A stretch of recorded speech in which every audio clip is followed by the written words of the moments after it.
Hi అండి, ఎలా ఉన్నారు అందరూ? ఈరోజు మన వీడియోలో ముక్క సాఫ్ట్గా మెత్తగా జ్యూసీగా నోట్లో వేసుకుంటే కరిగిపోయే హోటల్ స్టైల్ మటన్ కర్రీ ఇంట్లోనే ఎలా చేసుకోవాలో చూపించబోతున్నాను. చాలాసార్లు మనం ముక్క గట్టిగా ఉందని, గ్రేవీ తిక్కగా లేదని అనుకుంటాం. దానికి ఒక పేస్ట్ యూస్ చేస్తానండి. అప్పుడు గ్రేవీ కూడా చాలా టేస్టీగా ఉంటుంది. ముక్క కూడా మెత్తగా రావడానికి చిన్న టిప్ చూద్దాము. అలాగే బ్యాచిలర్స్ కూడా స్టెప్ బై స్టెప్ ఈజీగా చేసుకునేలా క్లియర్గా ఎక్స్ప్లెయిన్ చేయబోతున్నాను. సో దానికి కాంబినేషన్గా ఈజీగా రసం కూడా ప్రిపేర్ చేశాను. సో అది కూడా ఇంట్రెస్ట్ ఉంటే చూసేయండి. కావాల్సిన ఇంగ్రీడియంట్స్ అన్నీ కూడా డిస్క్రిప్షన్ బాక్స్లో ఇస్తాను. వీడియోని ఎక్కడ స్కిప్ చేయకుండా చూడండి, క్లియర్గా అర్థమవుతుంది. లేట్ చేయకుండా వీడియోలోకి వెళ్ళిపోదాం. Welcome back to our channel. నేను మీ అపర్ణ. ముందుగా మటన్ కర్రీకి ఆనియన్స్, పచ్చిమిర్చి, ఒక 2 టమాటాస్ కట్ చేసి పెట్టుకోండి. సో 2 టమాటాస్ని కూడా కొంచెం కచ్చపచ్చగా పల్సిచ్చుకొని పేస్ట్ చేసి పక్కన పెట్టుకోండి. అలాగే అల్లం వెల్లుల్లిపాయ పేస్ట్ కూడా. తర్వాత ప్యాన్ తీసుకుని ఆయిల్ వేసుకుని ఆనియన్, పచ్చిమిర్చి వేపుకోవాలండి బాగా. సో ఆనియన్ బ్రౌన్ కలర్లోకి వచ్చేంత వరకు వేపుకోండి. ఈలోపు నేను టమాటా పేస్ట్ చేసుకుంటాను. సో రసం కూడా చేస్తున్నాను ఆల్టర్నేట్గా. కావాల్సిన వాళ్ళు రెసిపీ నోట్ చేసుకోండి. దానికి కూడా టమాటా పేస్ట్ ఆడిపెట్టేసుకున్నాను. మీన్వైల్ రైస్ కూడా చేసేస్తున్నానండి, ఎందుకంటే బాబుకి ఈరోజు స్కూల్ స్టార్టింగ్ డే. సో అలాగే మీకు కూడా మటన్ రెసిపీ చూపిందాము అని చెప్పి నేను ఈ వీడియో రికార్డ్ చేశాను. నెక్స్ట్ ఆనియన్స్ మగ్గుతున్నాయో లేదో ఈలోపు ఒకసారి చూసేద్దాము. ఇంకా మగ్గాలి. ఈలోగా నేను పేస్ట్ రెడీ చేసి పెట్టుకుంటున్నానండి. పేస్ట్ కోసం జీడిపప్పు ఒక గుప్పడికి తక్కువ తీసుకోండి. అలాగే కొబ్బరికాయ ముక్కలు చిన్నగా కోసుకొని ఒక గుప్పడి తీసుకోండి, సరిపోతుంది. ఈ రెండింటిని కొంచెం వాటర్ వేసుకొని మెత్తగా ఫైన్ పేస్ట్ చేసి పక్కన పెట్టుకోండి. ఇప్పుడు ఆనియన్స్ కూడా వేగిపోయాయి. సో ఇప్పుడు మనం ముందుగా పేస్ట్ చేసి పెట్టుకున్న అల్లం వెల్లుల్లిపాయ పేస్ట్ ఒక టేబుల్ స్పూన్ వేసుకున్నానండి. ఆ తర్వాత టమాటా ప్యూరీ కూడా ఒక కప్లో తీసి పెట్టుకున్నాను, అది కూడా వేసేసాను. ఆ తర్వాత కొద్దిగా ఒక 1 మినిట్ వేగిన తర్వాత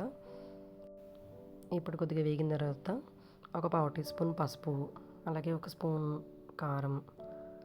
కొద్దిగా వేగిన తర్వాత నేను ముందుగా మటన్ ఒక 1/2 అవర్ ముందే శుభ్రంగా కడిగేసి ఉప్పు, కారం, పసుపు, ఒక 1/4 టీ స్పూన్ అల్లం వెల్లుల్లిపాయ పేస్ట్, ధనియా పౌడర్ వేసి కలిపి పెట్టుకున్నాను.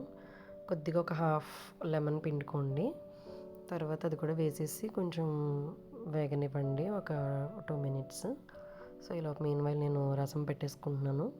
ఆయిల్ వేసుకుని పోపు దినుసులు వేసుకుని 5 వెల్లుల్లి రెబ్బలు కచ్చాపచ్చా దంచుకొని అది కూడా వేసేసుకుని కొద్దిగా వేగిన తర్వాత అందులోనే కొంచెం కరివేపాకు వేయండి, ఎండుమిర్చి వేయద్దు. నేను ముందుగానే చిన్న నిమ్మకాయ సైజు చింతపండు నానబెట్టి టమాటాలో వేసి ప్యూరీ చేసి పక్కన పెట్టుకున్నాను. అది వేసేసిన తర్వాత అందులోనే కొద్దిగా 1.5 టేబుల్ స్పూన్ రసం పౌడర్ వేసుకోండి. రసం పౌడర్ నేను ఇన్స్టెంట్గా చేసి పెట్టుకుంటానండి, అది అలాగే చెప్తాను. ఈలోపు ఒక 1/4 టీ స్పూన్ పసుపు, ఒక 1/2 టీ స్పూన్ కారం, రుచి తగినంత సాల్ట్ వేసుకుని తిప్పుకోండి.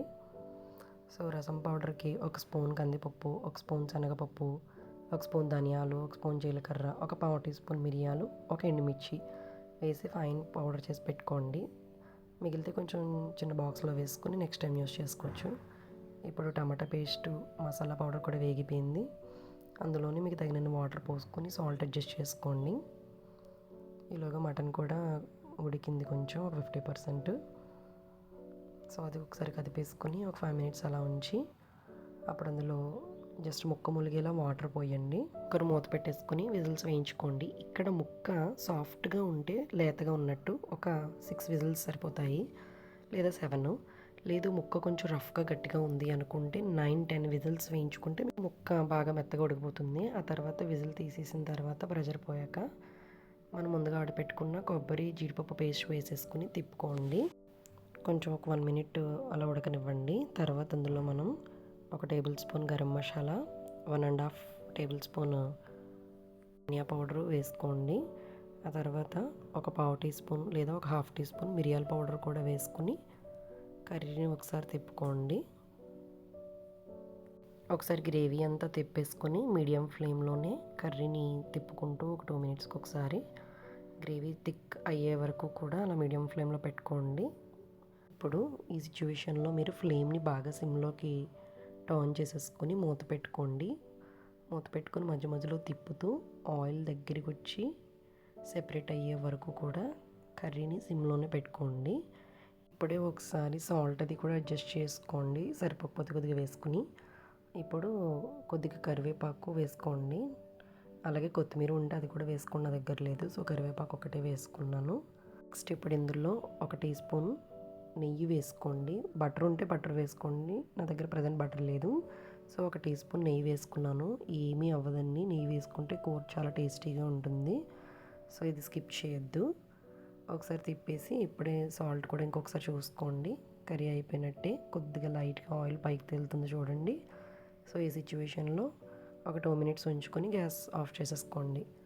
సో మా పిల్లలకి క్యారేజ్ కూడా ప్యాక్ చేసేసాను.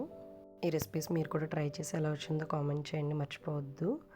అలాగే మరిన్ని వీడియోస్తో మీ ముందుకు రావాలంటే మన ఛానల్ని సబ్స్క్రైబ్ చేసుకోండి, వీడియోని లైక్ చేయండి, షేర్ చేయండి. Thank you.